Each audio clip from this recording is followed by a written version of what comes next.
That winter, on a foggy morning at the town cemetery, Samuel, a billionaire nearing his 70s, stood silently in front of his son Ethan's grave. The cemetery was deserted, with only the soft sound of the wind whispering through the bare trees. The icy air bit into his fingers, but Samuel didn't notice. The pain in his heart was colder than any winter chill. Every year on this day, Samuel came to this place, as though it were an unspoken ritual, to remember his only son, who had tragically passed away in a car accident 3 years earlier. Ethan had not been the perfect son in Samuel's eyes, but he was all that Samuel had ever had. Ethan was the sole light in a life that, despite the billionaire's immense wealth and unmatched power, had always felt empty. Samuel's heart, once hardened like steel, had softened, weighed down with regret each time he thought of the arguments with Ethan. The harsh words he had spoken, the relentless pressure he had placed on Ethan to follow the meticulously laid path Samuel envisioned for him. All these memories cut into his soul like sharp blades now that Ethan was gone. Samuel had believed that time would heal all wounds, that one day Ethan would return, apologize, and things would go back to the way they were. But he had been wrong, and the pain of loss lingered, refusing to fade. That morning, as Samuel took slow, deliberate steps toward Ethan's grave, he stopped in his tracks, his brow furrowed as his eyes fell upon a young figure kneeling before Ethan's headstone. It was a boy, perhaps 18 or 19 years old, clad in a thin, tattered coat that seemed ill-suited to the winter chill. The boy's disheveled blonde hair framed a gaunt face, and his pale features carried a profound sadness. In his trembling hands, he clutched a small bouquet of white chrysanthemums, as though afraid they might slip away. Samuel felt a sudden surge of anger rising within him. This was a sacred place for him and Ethan alone. How dare this stranger intrude upon his private moment of grief? Clearing his throat loudly, Samuel deliberately made his presence known. Startled, the boy looked up, his clear blue eyes meeting Samuel's gaze. Those eyes held a mix of sorrow and something Samuel couldn't quite place. The boy's reaction briefly unsettled him, but his irritation persisted. "Who are you? What are you doing here?" Samuel demanded, his tone sharp. The boy stammered nervously, his voice trembling. "I'm Michael. I'm sorry, sir. I didn't mean to disturb you. Ethan was." His voice faltered, his sentence unfinished. His gaze dropped to the headstone, avoiding Samuel's piercing glare. Without waiting for Samuel to press him further, the boy abruptly stood, clutching the bouquet tightly, and turned away. His steps were quick, almost desperate, as he disappeared into the foggy morning mist. Samuel was left standing alone, his mind swirling with confusion and anger. Who was this boy? And why had he been here, at Ethan's grave? For a long moment, Samuel remained rooted in place, staring at the retreating figure until it vanished completely. A strange unease began to stir within him, a mix of curiosity and a faint, inexplicable familiarity. But he pushed the thoughts aside, unwilling to confront them just yet. Instead, he turned back toward the headstone, seeking the solace he always found here, though this time it felt more elusive than ever. In the following days, the image of the young man named Michael haunted Samuel's mind. The boy's sorrowful blue eyes, the trembling voice, and the way he bowed before Ethan's grave as if carrying a deep, hidden pain, all of it left Samuel restless and uneasy. The question, "Who is Michael?" lingered in his thoughts, pushing him into a state of half-conscious distraction. Samuel, a man accustomed to controlling every aspect of his life, found himself unable to grasp the answer this time. Unable to endure the confusion and curiosity any longer, Samuel decided to act. He hired a private investigator, a professional he had trusted for years, to uncover everything about the young man who had appeared at Ethan's grave. A few weeks later, the investigator returned with information that left Samuel utterly stunned. Michael was not just a random stranger. He was Ethan's son, Samuel's grandson. The revelation hit Samuel like a tidal wave. He could hardly breathe as he processed the news. A grandson, his own flesh and blood, had been alive for nearly 2 decades, and he had no idea. Ethan, the son he thought he knew so well, had kept such a monumental secret from him. Or perhaps Ethan had never had the chance to reveal it.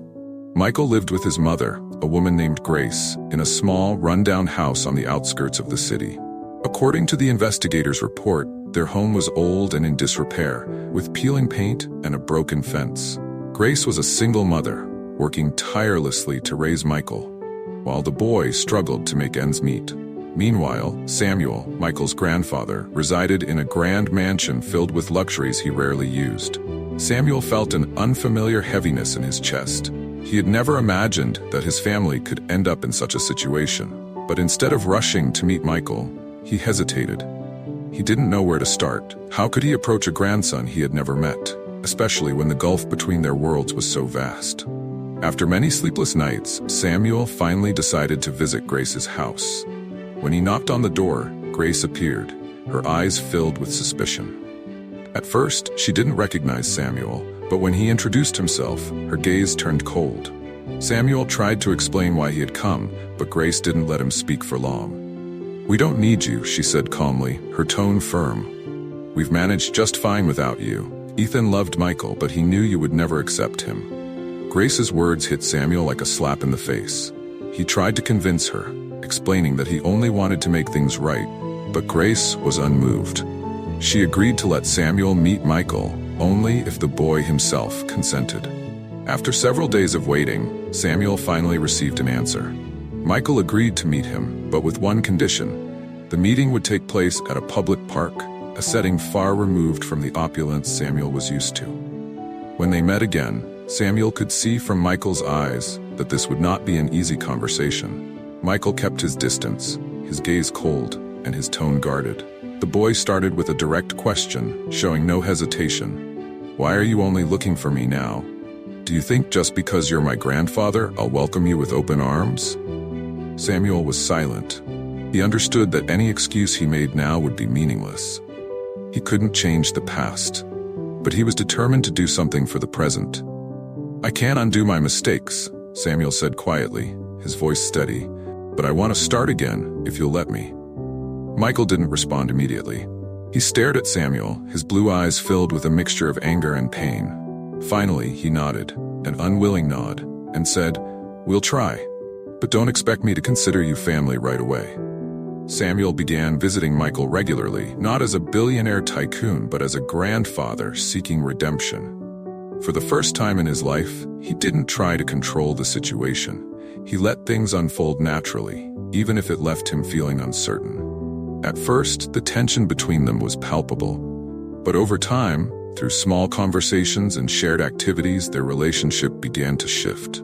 Samuel helped Michael fix things around the house. They went fishing together on Sunday mornings, an activity Samuel used to do with Ethan when he was a boy. One day, Michael even challenged Samuel to play basketball with him at the park, a pastime Samuel had never imagined himself attempting at the age of 70. As time passed, Michael gradually opened up. He began sharing stories of the hardships he and his mother had endured. He spoke about his dreams of becoming an automotive engineer, building the machines he had always loved since childhood. But poverty had made that dream seem unreachable. Samuel listened, saying little, but inside a desire grew to do something meaningful for his grandson. One evening, as they sat on the back porch after fixing a broken window, Michael hesitated before speaking. "I've been thinking about going back to school," he said, his voice uncertain, "but I don't know how I'd ever afford it." Samuel didn't react immediately. He didn't want their relationship to turn into a financial transaction. Instead, he encouraged Michael to try enrolling in a short course on automotive repair, a stepping stone toward his bigger goal. Samuel offered to support him in completing the course, but only if Michael was serious about his decision. Michael agreed, and that marked the beginning of a new chapter. Not just for Michael, but also for Samuel, as he slowly rebuilt a relationship with the family he had lost in the past. Over the course of several months, the relationship between Samuel and Michael transformed in ways neither had expected. What began as an encounter filled with tension and mistrust slowly grew into a bond built on shared experiences and genuine effort. Samuel, once a distant and emotionally reserved man, learned to approach Michael not as a billionaire accustomed to solving problems with money, but as a grandfather eager to rebuild his family.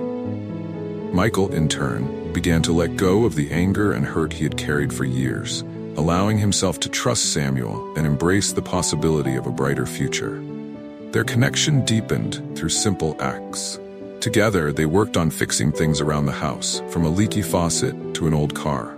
They spent quiet afternoons fishing by the lake and shared stories about Ethan, Samuel's son, and Michael's father.